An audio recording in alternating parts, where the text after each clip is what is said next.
spéculer comme ça sur une projection d'1 an sur un joueur qui en a 18 avec l'échéance russe, où a priori on va se qualifier, c'est des sommes où tu ne réfléchis pas dans la gestion de ton club.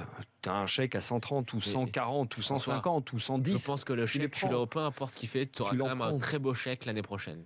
Oui, mais je pense que sauf, comme j'ai dit, sauf accident industriel. Tu prends le risque. Si le mec se blesse, voilà, mais qu'il se blesse gravement, voilà, et on ne peut même pas y songer. Sur un tour de Coupe de France. Mais Mbappé, c'est un cas épineux. Ouais, écoutez, moi, ce que je pense, c'est qu'Mbappé, c'est que dans son intérêt à lui, évidemment, c'est de rester une année de plus à Monaco, parce que somme toute, il n'a que 6 mois. Oui, même après, il n'a que 6 mois d'expérience au haut niveau. Et je pense que, admettons que cette saison, ça se passe moins bien, qu'il fasse une moins bonne saison. Je pense qu'il sera quand même en équipe de France. Je pense qu'il y aura quand même une très belle offre qui dépassera les 100 millions à la fin de l'année prochaine. Et je pense que tu prends juste le risque de perdre entre 15 et 20 millions d'euros, mais peut-être d'en gagner 15 et 20 millions de plus. Alors, donc dans l'intérêt de deux parties, tu le gardes.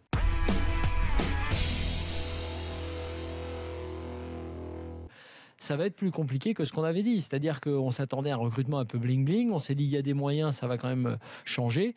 On a vu des noms, une pelletée de noms en début d'été sortir. Je me souviens, Koscielny, Giroud, j'en passe et des meilleurs. Et puis au final, on s'aperçoit que Luis Gustavo a signé. D'accord, ok, c'est un bon joueur, mais c'est pas un perdreau de l'année non plus. On connaît ses qualités, on connaît aussi ses défauts mentaux notamment, puisqu'on sait que c'est pas mal, mais c'est pas, ça te fait pas tomber de l'armoire. Tu vas pas aller prendre ton abonnement à l'OM pour l'instant en disant tiens super, il y a Luis Gustavo. Mais c'est sérieux.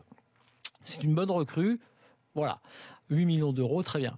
Et puis derrière on apprend, et c'est assez intéressant, que l'enveloppe de 100 millions, elle serait peut-être plus tout à fait de 100 millions, mais elle serait peut-être plutôt de 60, et que donc à ce titre, le fameux attaquant qu'on cherche pour compléter l'attaque avec Valère Germain, qui aurait pu être Olivier Giroud, puisque c'était un des noms annoncés, Giroud, non, tu peux pas te l'offrir, parce qu'en fait, dans cette enveloppe-là, il y aurait que 20 millions qui seraient alloués au recrutement de l'attaquant.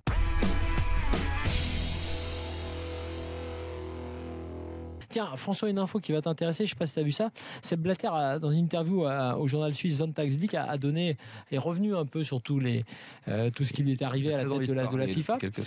Il dit j'aurais dû m'arrêter plus tôt. C'est ça. Il le dit maintenant. Il a été déchu en 2015, on rappelle, juste après sa réélection pour un 5e mandat. Il dit que son éviction a été un soulagement. Et puis il raconte qu'un rédacteur en chef d'un magazine suisse lui avait affirmé que le mandat de président de la FIFA avait une date limite. La date est 2014, lui avait-il dit en fait. Et je lui ai répondu que quelquefois il est écrit que le produit peut être consommé au-delà de cette date limite s'il est conservé dans un endroit frais. Prix Nobel du machiavélisme. Et alors quand même, c'est toujours le mec qui distribue toujours des coups quand même à chaque occasion.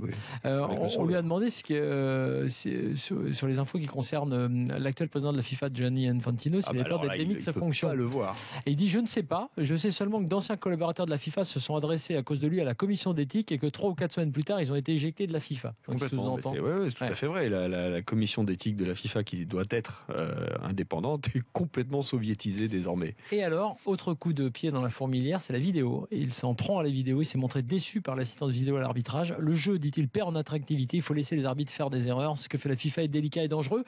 Sepp Blatter, bienvenue dans l'after. Il peut venir parler de la vidéo. Ce serait une recrue de choix.